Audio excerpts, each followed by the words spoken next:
Ертеде аспанда ағайынды 3 бала өмір сүріпті. Үлкені күн, ортаншысы ай, кішісі Әтеш екен. Күн жерде тіршілік ететін адамдарға, өсімдіктер мен жануарларға жарық пен жылу таратуға кеткенде, үйдегі кіші інілері Ай мен Әтеш үнемі келіспей қала береді екен. Бір күні әбден ыза болған Ай Әтешті айдарынан ұстап алып, жерге лақтырып жіберіпті.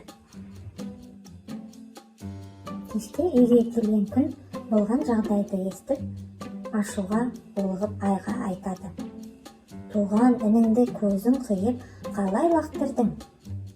Сендей рақымсызды көргім келмейді. Бұдан былай аспанға мен күндіз, ал сен түнде шығатын боласың. Ал Әтеш жақын інім болып, менімен бірге қалады».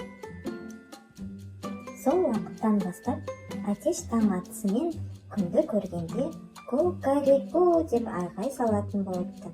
Бұл амансыз ба күн аға деген екен. Ал кеш түссе қонақтауға кетеді. Өйткені аспанға шыққан айды көргісі келмейді екен.